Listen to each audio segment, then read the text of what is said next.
Welcome back. In the last episode, we tackled turbulence, its types, causes, and how to stay safe in bumpy air. Now we're shifting focus closer to the ground. Today's topic, lower winds.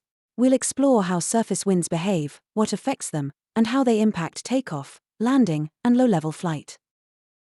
Let's start with the basics. Wind is simply air in motion, caused by pressure differences in the atmosphere. Air flows from high pressure to low pressure, but it doesn't move in a straight line. That's because of several key forces. One of the biggest players is the pressure gradient force. It pushes air from areas of high pressure toward areas of low pressure. The greater the pressure difference, the stronger the wind. Next, we have the Coriolis force, caused by Earth's rotation. In the northern hemisphere, it deflects winds to the right. In the southern hemisphere, it deflects them to the left. The result? Wind doesn't flow directly from high to low, it curves. Then there's friction. Near the ground, obstacles like trees, buildings, and terrain slow the wind down. This reduces the Coriolis effect and causes winds to angle more directly into low-pressure systems at lower altitudes. This combination of forces creates different wind behaviors at different levels. In the free atmosphere, typically above 2,000 feet, winds flow nearly parallel to isobars. But closer to the surface, friction makes them cross isobars at about a 30 degrees angle. Let's visualize it. At altitude, wind flows smoothly along pressure contours. Near the surface, it curves inward toward low pressure and outward from high pressure, thanks to friction. Now let's look at wind patterns around pressure systems. Around a high-pressure system in the northern hemisphere, winds rotate clockwise and outward. Around a low-pressure system, winds rotate counterclockwise and inward. These patterns are reversed in the southern hemisphere due to the reversed Coriolis effect. Knowing this helps you anticipate wind changes during cross-country flights. Let's apply this to aviation. Near airports, surface winds are heavily influenced by terrain, friction, and local heating. These create variable, gusty, or even rotating winds, especially in valleys or coastal areas. One common surface phenomenon is the sea breeze. During the day, land heats faster than water. This causes air over the land to rise, and cooler air from the sea to move in, creating a steady onshore breeze. At night, the process can reverse. The land cools faster than the water, and now the air flows from the land toward the sea, called a land breeze. These breezes shift direction and strength depending on time of day. Another key feature is anabatic and katabatic winds. Anabatic winds occur when air heats up during the day and flows up mountain slopes. Katabatic winds happen at night when cool, dense air slides downhill into valleys. Both types can create unexpected wind shear or turbulence during approach or departure near mountains or hilly terrain. Pilots should review local topography before flying into unfamiliar airfields. Let's talk about gusts. These are short bursts of increased wind speed. They're caused by surface friction variations, convective activity, or terrain effects. Gusts can affect takeoff roll, landing flare, and control during taxi.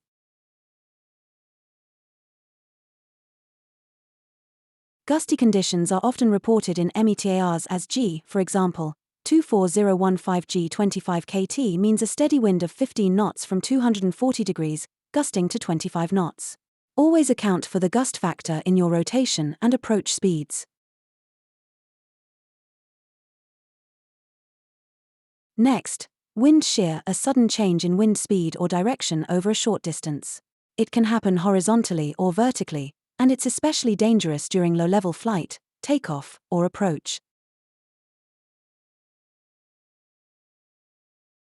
Surface wind shear is often caused by frontal passages, inversions, or microbursts. It's hard to spot visually, but METARs, TAFs, and LLWAS, low-level wind shear alert systems, can give you a heads-up.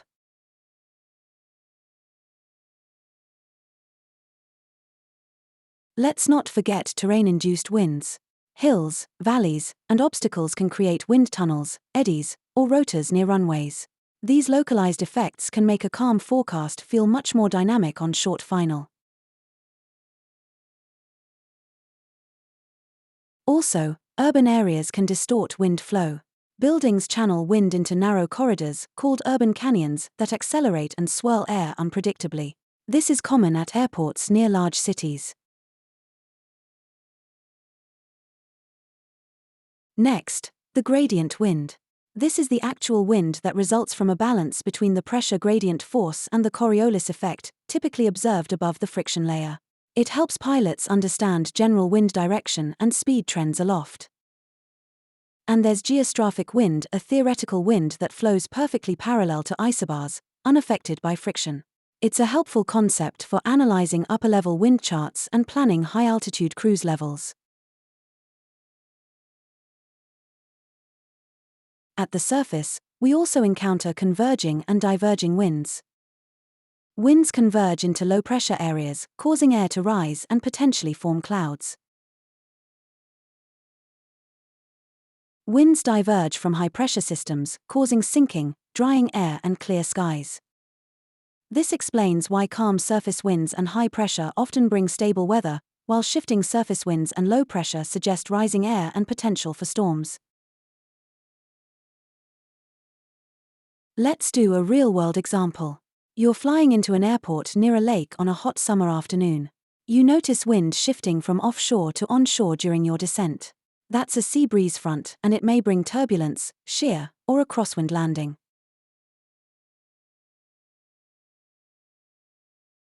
Another example, it's morning in the mountains, and anabatic winds are already picking up.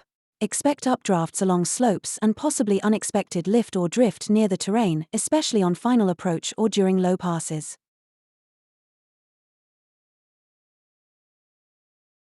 To prepare, always check meta wind direction and gusts, local NOTMs for wind shear alerts, topographic maps for slope orientation, TAFs for frontal movement or diurnal shifts. Let's recap. Surface winds are shaped by pressure, Coriolis, and friction. Terrain, sun heating, and local geography add complexity. Gusts, shear, and slope winds affect performance and control. Being aware of lower wind patterns makes for smoother and safer flying. In the next episode, we'll continue with lower winds, Part 2. We'll explore wind shifts, wind shear detection, and how pilots use forecasts, charts, and instruments to manage lower-level winds during all flight phases. See you in Meteorology number 21, Lower Winds, Part 2.